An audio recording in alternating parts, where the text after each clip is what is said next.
So friends, welcome back on my YouTube channel the knowledge TV. तो दोस्तों, आज की वीडियो में हम बात करेंगे टेंस की। और टेंस हम सीखेंगे कुछ ट्रिक्स का यूज़ करके और कुछ अंडरस्टैंडिंग करके। तो चलिए सीखते हैं टेंस।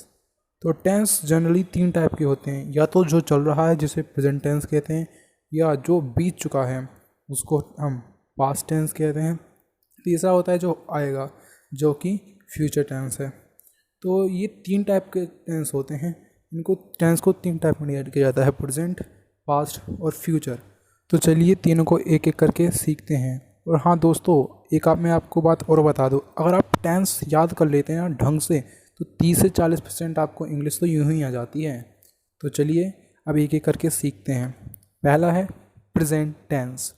तो दोस्तों, जो प्रेजेंट टेंस यानी कि जो चल रहा है टाइम, उसको हम चार भागों में डिवाइड करते हैं। पहला होता है इंडेफिनिट, दूसरा होता है कंटिन्यूअस, तीसरा होता है perfect, and fourth one is perfect continuous. तो चलिए एक एक करके सीखते हैं इन चारों के बारे में। और दोस्तों, आप जितना किस चीज़ को बारीकी से समझेंगे, आपको उतना ही अंडरस्टैंडेबिलिटी बढ़ेगी। तो चलिए सीखते हैं। पहला है प्रेजेंट इंडेफिनिट टेंस। तो इसकी पहचान होती है जो हिंदी वाक्य के अंत में ता है, ती है आदि शब्द होते हैं, जिसकी राम खेलता है, मैं खाना खाता हूँ, और तुम पढ़ते हो, वो जाता है, वो रहता है, खाता है, पीता है, जितने भी एंड में ता है आता है, तो वो पहचान होती है, वो प्रेजेंट इंडेफिनिट टेंस होता है। तो इसका सेंटेंस स्ट्रक्चर मतलब ये बनता कैसे है सेंटेंस, तो उसके लिए सबसे पहले आपको सब्जेक्ट लगाना पड़ता है, उसके बाद वर्ब की फर्स्ट फॉर्म, उसके बाद एस और ई एस आता है प्लस ऑब्जेक्ट। अब बात आती है कि एस और ई एस कब आएगा। एस और ई एस जब आएगा जब हमारा सब्जेक्ट सिंगुलर हो, जैसे कि हमारा सब्जेक्ट ही, सी, इट या किसी का नाम हो। मैं आपको एक बार बता दूं दोस्त, तो आप ही, सी, इट, एनी नेम, ये चार चीज़ें याद रखिए, हमेशा आपको काम आएंगी। तो चलिए सेंटेंस बनाते हैं। पहला है राम खेलता है। तो सबसे पहले हमको सब्जेक्ट लिखना है। सब्जेक्ट क्या है? जो किसी काम को करता है। खेलने का काम कौन कर रहा है यहाँ पे? राम। तो राम हमारा क्या हो जाएगा? सब्जेक्ट। तो राम सब्जेक्ट है हमारा, तो ये लिख दिया राम। उसके बाद है वर्ब की फर्स्ट फॉर्म। तो वर्ब की फर्स्ट फॉर्म मतलब वर्ब, यहाँ पे कार्य क्या हो रहा है? खेलने का काम हो रहा है, और खेलने को इंग्लिश में कहते हैं प्ले। तो हम लिख देंगे प्ले। अब बात आती है हमको एस और ई एस लगाना है या नहीं लगाना है। मैंने आपको कहा था एस और ई एस लगेगा ही, सी, इट या किसी का नाम आ जाए। तो यहाँ पर किसी का नाम आ गया है राम, तो हम एस और ई एस लगाएंगे। जब हम एस और ई एस लगाएंगे तो ये हो जाएगा प्लेस। तो आप याद रखना, ही, सी, इट और किसी का नाम हमेशा इनके साथ एस और ई एस लगता है। तो चलिए नेक्स्ट सेंटेंस देखते हैं। नेक्स्ट सेंटेंस है तुम खेलते हो। तुम खेलते हो, यहाँ पर सब्जेक्ट क्या है? सब्जेक्ट काम कौन कर रहा है? तुमको इंग्लिश में क्या कहते हैं? यू। उसके बाद आती है वर्ब की फर्स्ट फॉर्म। तो आपको मैं पहले ही बता चुका हूँ, वर्ब की फर्स्ट फॉर्म यानी कि खेलने को इंग्लिश में क्या कहते हैं? प्ले। तो प्ले हम लिख देंगे। और मैं दोस्तों आपको बता देता हूँ, आप सेंटेंस स्ट्रक्चर याद रख के भी कोई सेंटेंस बना सकते हैं। आपको सेंटेंस स्ट्रक्चर आना चाहिए, तो आपके लिए ज़्यादा अच्छा है। तो चलिए देखते हैं नेक्स्ट सेंटेंस। तो हमारा नेक्स्ट सेंटेंस है यह चलता है। यहाँ पर यह निर्जीव के लिए यूज़ होता है, क्योंकि जब यह चलता है तो ये निर्जीव होगा, तो निर्जीव के साथ इट का यूज़ होता है। अब चलता है, यहाँ पर दो चीज़ें लग सकती हैं। यहाँ पर वर्क भी हो सकता है और रन भी हो सकता है। दोनों का मतलब चलना होता है। आप बोलेंगे रन का मतलब दौड़ना होता है, लेकिन हम देखा जाए तो इसका मतलब तो चलना भी होता है। किसी जब कोई निर्जीव चीज़ होती है उसके लिए रन का मतलब चलना ही होता है।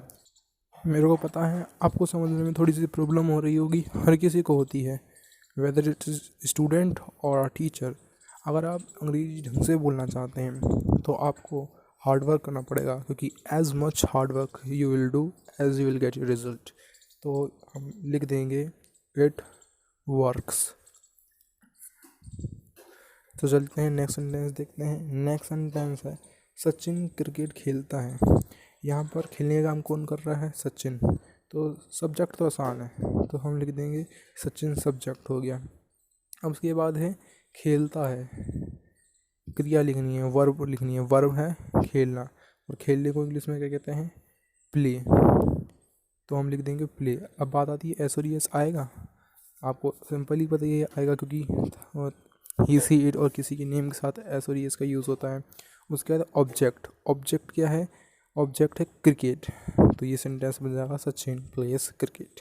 तो चलते हैं नेक्स्ट सेंटेंस देखते हैं। तो ये तो हमने छोटे छोटे सेंटेंस बनाना सीखे, अब हम ट्रिक से देखेंगे बड़े बड़े सेंटेंस बनाना। तो पहले देखिए आप ट्रिक क्या है। सब्जेक्ट प्लस 9 8 7, ये क्या होगा, आप ये तो फ़ोन नंबर सा लिख दिया है, तो इसका मतलब ये नहीं है। इसका मतलब है आपको सबसे पहले सब्जेक्ट लिखना है, फिर आपको पीछे से सेंटेंस बनाना चालू कर देना है।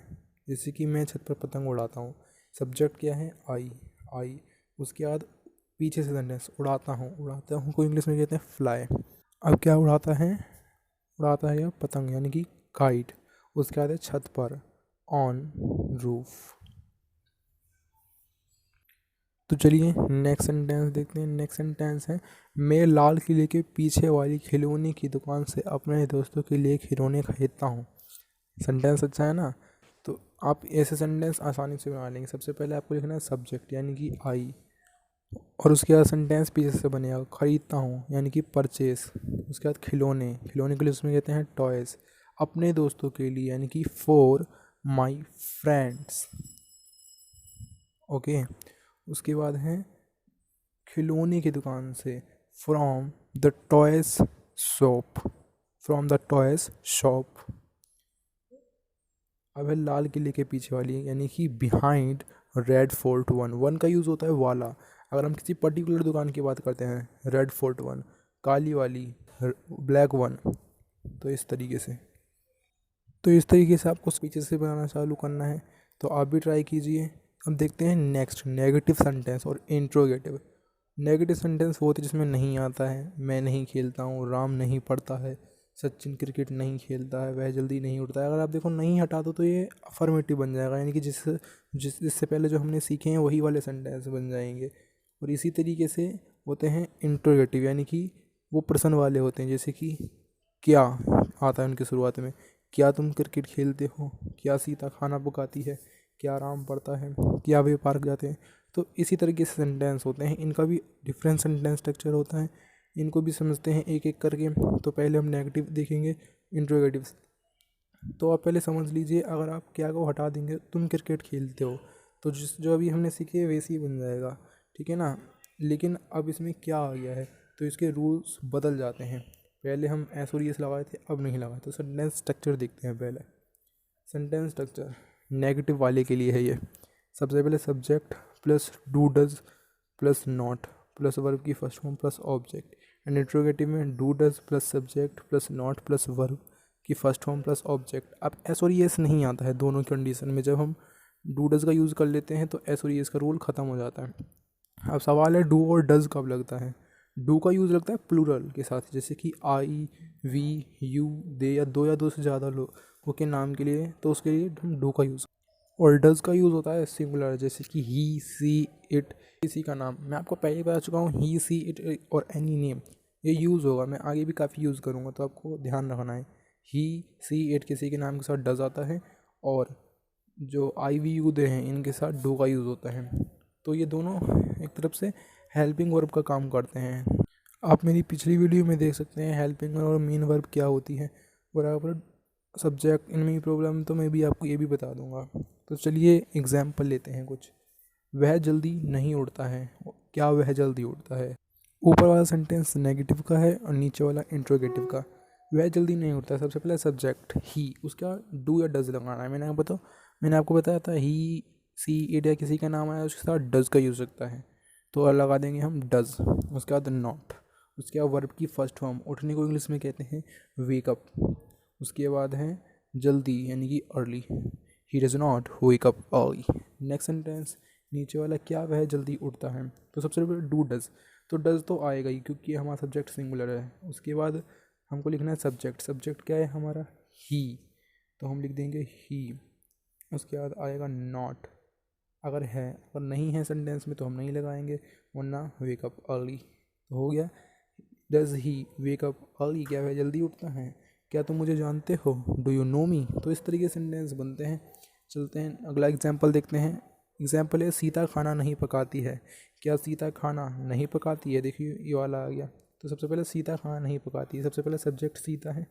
उसके बाद डू डज यानी कि सीता के साथ डज का यूज़ होगा, नॉट प्लस वर्ब की फर्स्ट फॉर्म खाना पकाने को इंग्लिश में कहते हैं कुक, तो आ जाएगा कुक द फूड। ओके, अब नेक्स्ट सेंटेंस है क्या सीता खाना नहीं पकाती है। तो सबसे पहले डू डज में से आएगा और सीता सिंगुलर है तो इसके साथ डज का यूज़ होगा। उसके बाद लिखेंगे हम सब्जेक्ट, यानी कि सब्जेक्ट क्या है सीता, तो हम लिख देंगे सीता। उसके बाद नॉट है तो नॉट लगाएंगे, नॉट है क्योंकि ये नहीं है तो नॉट लिख देंगे। उसके बाद पकाती है यानी कि कुक द फूड। तो चलते हैं ऐसे ही एक और एग्जांपल देखते हैं। नेक्स्ट एग्जांपल है तुम नहीं खेलते हो। उसके बाद है क्या राम और तुम खेलते हो। तुम नहीं खेलते हो इसको इंग्लिश में सबसे पहले सब्जेक्ट यानी कि यू। उसके बाद डू लगेगा या डज लगेगा। अब देखो ही सी इट में से कुछ नहीं है तो यानी कि डू लगेगा। यू डू नॉट लगा दिया। उसके बाद वर्ब क्या है खेलना, खेलने को इंग्लिश में कहते हैं प्ले, तो हो जाएगा यू डू नॉट प्ले। नीचे है क्या राम और तुम खेलते हो। सबसे पहले राम और तुम, ये प्लूरल हो गया है, दो से ज़्यादा नेम होगा तो डू का यूज़ होगा पहले। सब्जेक्ट भी दोनों ही होंगे Ram and you, do Ram and you. उसके बाद है वर्ब क्या है खेलना, इंग्लिश हो जाएगी प्ले, तो पूरा सेंटेंस होगा do Ram and you play. तो आपको इस तरीके से सेंटेंस बनाने हैं। तो चलिए आपका ये होमवर्क है, आपको ये सेंटेंस बनाने हैं, ठीक है। राम पढ़ता है मैं खेलता हूँ, और ये वाले सेंटेंस आपको देखते हैं कितने आते हैं, आपको कमेंट करके लिखने हैं। मेरे को पता है थोड़ी सी मुश्किल होती हैं समझने में, तो आप हार्ड वर्क करेंगे जब भी आप ज़्यादातर सीख पाएंगे। और आप इसी तरीके के काफ़ी सारे सेंटेंस बना लीजिए, हज़ारों सेंटेंस बना लीजिए कॉपी में, तो आपको एकदम ढंग से याद हो जाएंगे। तो फ्रेंड्स हमारे चैनल द नॉलेज टीवी को सब्सक्राइब कीजिए, लाइक कीजिए और कमेंट कीजिए ताकि आप इसी तरीके की और वीडियो देख सकें। मैं आगे के टेंस के पार्ट अगली वीडियो में कवर करूँगा। तो आप पहले ये वाले रूल्स याद कीजिए, क्योंकि आप जब तक आपको रूल याद नहीं होंगे तब तक आप सेंटेंस नहीं बना पाएंगे। और आप सेंटेंस स्ट्रक्चर ढंग से याद रखिए, क्योंकि अगर आप सेंटेंस स्ट्रक्चर याद रखेंगे तो आपको आसानी होगी सेंटेंस बनाने में। तो thank you on coming my YouTube channel.